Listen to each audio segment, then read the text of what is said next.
मित्रों, आप लोगों ने इस घोर कलयुग में देखा होगा कि कलयुग की सारी कुंवारी लड़कियां शादी से पहले संबंध बनाने लगती हैं। मित्रों, यह छोड़िए, आपने यह भी देखा होगा कि आज के कलयुग में 13 साल 14 साल की लड़कियां समागम करने लगती हैं। आखिर कुंवारी लड़कियां समागम क्यों करवाती हैं? आखिर समागम करवाना क्यों जरूरी होता है? क्या यह सही है या फिर गलत? आज की इस वीडियो में हम इस पर विस्तार से चर्चा करेंगे। तो मित्रों, आज की कथा बहुत ही दिलचस्प होने वाली है। इस कथा को आपको पूरा सुनना चाहिए। इस प्रकार का कथा आपको और कहीं नहीं मिलेगा, इसीलिए वीडियो को लास्ट तक देखिएगा। इस कथा को सुनने वाला अगर पूरा सुन लेता है तो उसका कल्याण हो जाता है और यह वीडियो आपके लिए बहुत ही जरूरी है। मित्रों, जब माता पिता अपनी कुंवारी पुत्री के ऐसे आचरण देखते हैं तो वह उसकी जल्दी से शादी करा देते हैं और अपनी पुत्री की शादी किसी धनवान घर में ही करते हैं। वह यही सोचते हैं कि मेरी पुत्री जब उस धनवान घर में जाएगी तो अपना एक सुखी जीवन व्यतीत करेगी। परंतु मित्रों, ऐसा कुछ नहीं कहा जा सकता कि उसकी पुत्री एक सुखी जीवन व्यतीत करेगी या दुखी जीवन व्यतीत करेगी। तो मित्रों, आज का प्रसंग बहुत ही रोचक मंद है। मित्रों, आज की इस वीडियो में आप सभी को एक सच्ची घटना बताने वाले हैं। इस घटना के माध्यम से आप सभी को पता चलेगा कि आखिर शादी से पहले लड़कियां समागम क्यों करती हैं। इसके पीछे का क्या राज है। मित्रों, आप सभी को पता है कि आज के कलयुग के समय में हमारे सभी पुत्र या पुत्री किसी न किसी से चोरी चुप्पे बातें किया करते हैं और जाने अनजाने में किसी न किसी से प्रेम कर बैठते हैं और दोनों के बीच प्रेम हो जाने के बाद दोनों कभी न कभी अचानक से आपस में समागम भी कर लेते हैं। अब यह बातें बहुत आम हो गई हैं। अब के समय में कुंवारी लड़कियां तुरंत मान जाती हैं समागम करने के लिए और वह आराम से समागम कर लेती है। कोई संभव नहीं होता कि उन दोनों की शादी हो जाए। मित्रों, जब उन दोनों की शादी नहीं होती तो दोनों प्रेम के वशीभूत होकर अपने घर परिवार को छोड़कर भाग जाते हैं और कहीं पर बसेरा कर लेते हैं और शादी भी कर लेते हैं। मित्रों, आज के कलयुग के समय में ऐसी चर्चाएं हर कहीं सुनने को मिलती हैं। मित्रों, आज के कलयुग के समय में यह सब होना आम बात है। मित्रों, आज आप सभी को बताएंगे कि आखिर कुंवारी लड़कियां शादी से पहले समागम क्यों करवाती हैं। मित्रों, कथा को आगे जानने से पहले वीडियो पर पहली बार है तो वीडियो को लाइक कर दीजिए और साथ में चैनल को भी सब्सक्राइब कर दीजिए और बेल नोटिफिकेशन को ऑन एल पर सेलेक्ट कर दीजिए और कमेंट बॉक्स में जाकर जय माता लक्ष्मी ज़रूर कमेंट करें। तो मित्रों, चलिए मैं आप सभी को एक कथा के माध्यम से बताता हूँ कि कुंवारी लड़कियां शादी से पहले समागम क्यों करवाती हैं। नमस्कार दोस्तों, स्वागत है आपका कमल गुरुकुल में और आप अपना नाम कमेंट जरूर करें। मित्रों, एक बार की बात है, देवी सत्यभामा भगवान श्री कृष्ण के पास जाती हैं और भगवान श्री कृष्ण से पूछती हैं, हे प्रभु, आज मेरे मन में एक विचित्र प्रश्न उठ रहा है। तभी भगवान श्री कृष्ण जी कहते हैं, हे देवी, तुम्हारा प्रश्न क्या है? तुम अपना प्रश्न निसंकोच होकर पूछ सकती हो।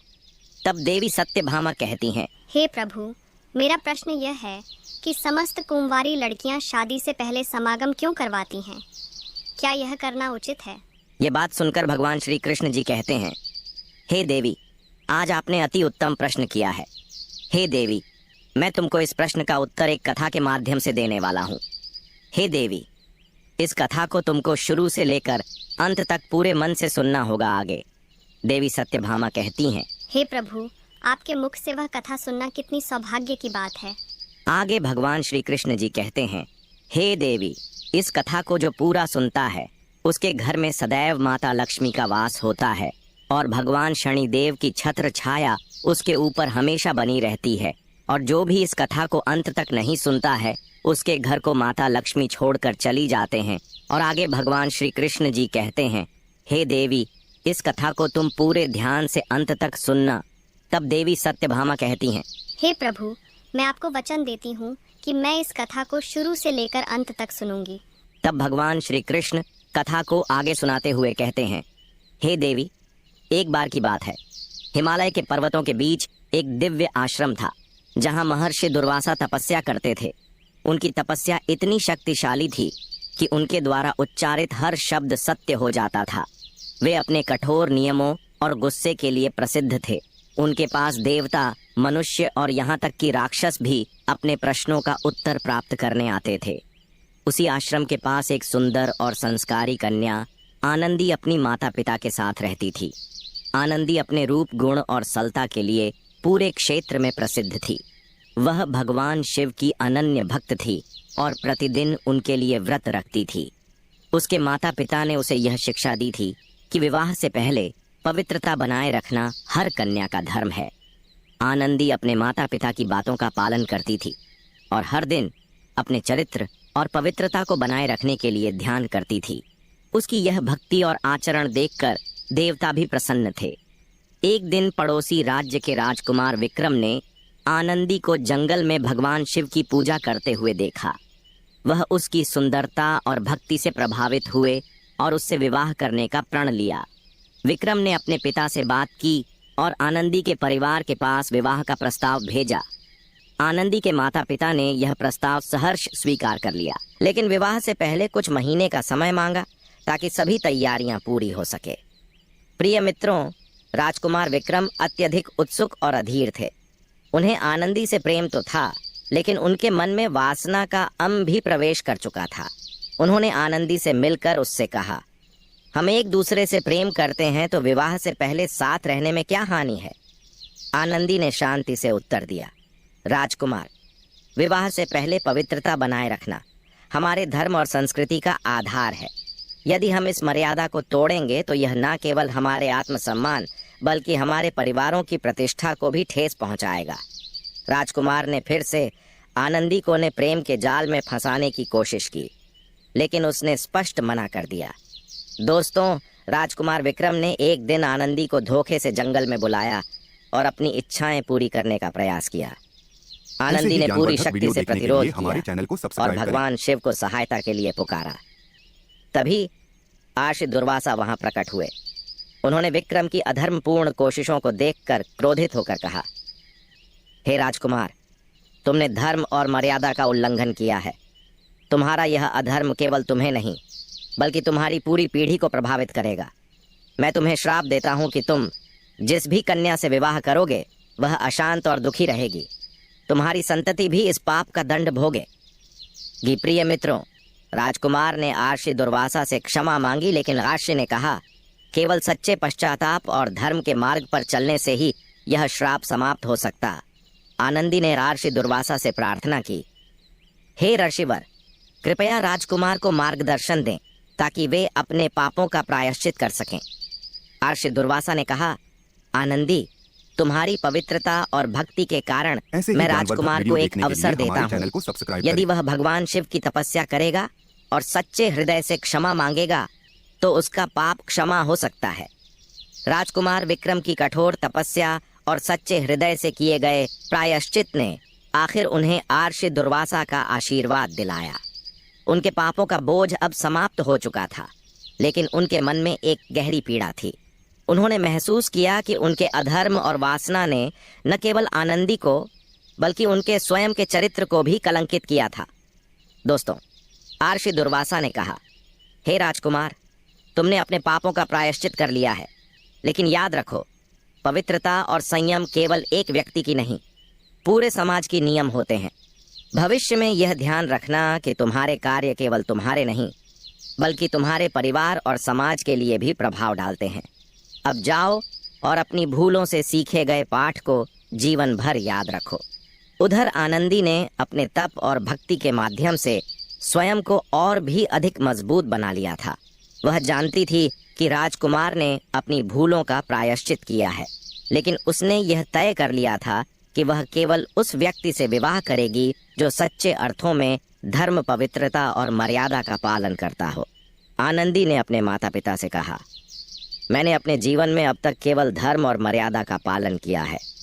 मैं किसी ऐसे व्यक्ति को जीवन साथी के रूप में स्वीकार नहीं कर सकती जिसने पहले इन मूल्यों को तोड़ा हो। प्रिय मित्रों, इस घटना के बाद आनंदी और आर्षि दुर्वासा ने समाज को जागरूक करने का निर्णय लिया। आर्षि दुर्वासा ने विभिन्न राजाओं और विद्वान को बुलाया और एक सभा का आयोजन किया। सभा में उन्होंने कहा, यह घटना इस बात का प्रमाण है कि अधर्म और वासना का मार्ग हमेशा विनाश की ओर ले जाता है। हमें अपनी बेटियों और बेटों को सिखाना चाहिए कि विवाह से पहले संयम और पवित्रता क्यों महत्वपूर्ण है। यह केवल व्यक्तिगत मर्यादा का प्रश्न नहीं, बल्कि पूरे समाज की संरचना का आधार है। आर्षि ने आगे कहा, हर कन्या का यह अधिकार है कि वह अपने ने जीवन साथी का चुनाव अपने सिद्धांतों और विश्वासों के आधार पर करें, और हर युवक का यह कर्तव्य है कि वह अपनी इच्छाओं पर नियंत्रण रखें और धर्म का पालन करें। प्रिय मित्रों, राजकुमार विक्रम ने आर्षि दुर्वासा की बातों को गंभीरता से लिया। वह अपने राज्य में लौटे और उन्होंने समाज में नैतिकता और पवित्रता का प्रसार करने का प्रण लिया। उन्होंने अपने दरबार में विद्वानों और ऋषियों को बुलाया और शिक्षा का एक व्यापक अभियान शुरू किया। उन्होंने कहा, मैंने स्वयं अपने जीवन में अधर्म का मार्ग अपनाया और उसका परिणाम भोगा, लेकिन भगवान ने मुझे सुधार का अवसर दिया। अब मेरा कर्तव्य है कि मैं अपने राज्य में यह सुनिश्चित करूं कि कोई भी युवक या युवती इस प्रकार के अधर्म का शिकार ना हो। आनंदी ने अपने जीवन को धर्म और समाज सेवा के लिए समर्पित कर दिया। उसने अन्य युवतियों को यह सिखाने का बीड़ा उठाया कि पवित्रता और आत्मसम्मान की किसी भी लड़की का सबसे बड़ा आभूषण है।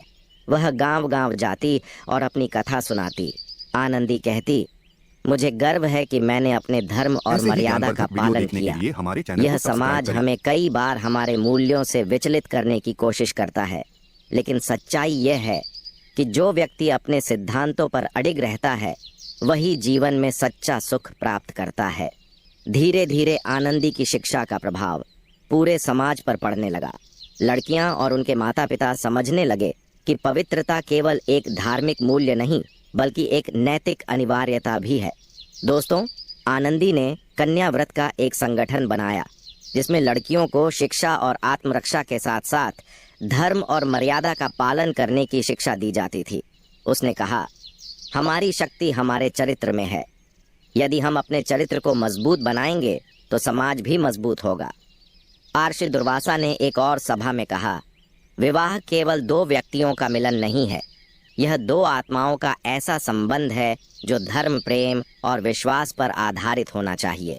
यदि विवाह से पहले मर्यादा और पवित्रता का पालन नहीं किया गया तो विवाह के बाद उस संबंध में विश्वास और सम्मान की कमी होगी। प्रिय मित्रों, आर्षि ने आगे यह भी बताया कि विवाह से पहले संयम का पालन करने से न केवल व्यक्तिगत संतोष प्राप्त होता है, बल्कि यह आत्मनियंत्रण और धैर्य जैसे गुणों को भी विकसित करता है।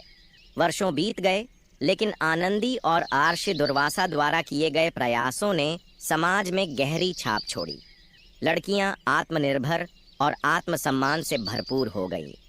लड़के भी यह समझने लगे कि पवित्रता केवल लड़कियों के लिए नहीं, बल्कि उनके लिए भी उतनी ही महत्वपूर्ण है। राजकुमार विक्रम ने अपने राज्य में शिक्षा को बढ़ावा दिया और यह सुनिश्चित किया कि हर युवक और युवती को नैतिकता और धर्म की शिक्षा मिले। उन्होंने स्कूलों में यह अनिवार्य कर दिया कि बच्चों को संयम, पवित्रता और आत्मसम्मान का महत्व सिखाया जाए। दोस्तों, आनंदी ने कभी विवाह नहीं किया। उसने अपना पूरा जीवन समाज की सेवा में समर्पित कर दिया। जब वह वृद्ध हो गई, तब भी लोग उसकी प्रेरक कहानियां सुनने के लिए दूर दूर से आते थे। आनंदी को समाज ने कन्या धर्म की देवी की उपाधि दी। उसकी मृत्यु के बाद उसके नाम पर एक मंदिर बनाया गया, जहां लोग आज भी यह प्रार्थना करने जाते हैं कि वे अपने जीवन में पवित्रता और धर्म का पालन कर सके। प्रिय मित्रों, संयम और पवित्रता केवल व्यक्तिगत गुण नहीं, बल्कि समाज की स्थिरता और विकास के आधार हैं। आनंदी और राजकुमार विक्रम की कहानी यह साबित करती है कि अधर्म से धर्म की ओर यात्रा कठिन हो सकती है, लेकिन यह अंततः जीवन को सही दिशा प्रदान करती है। प्रिय मित्रों, इस कथा के माध्यम से समाज में यह संदेश फैलता है कि विवाह से पहले संयम और पवित्रता का पालन न केवल हमारी संस्कृति की विरासत है, बल्कि यह हमें आत्मसम्मान और संतोष का जीवन जीने में भी सहायता करता है। प्रिय मित्रों, वीडियो पसंद आने पर वीडियो को लाइक और चैनल को सब्सक्राइब ज़रूर करें।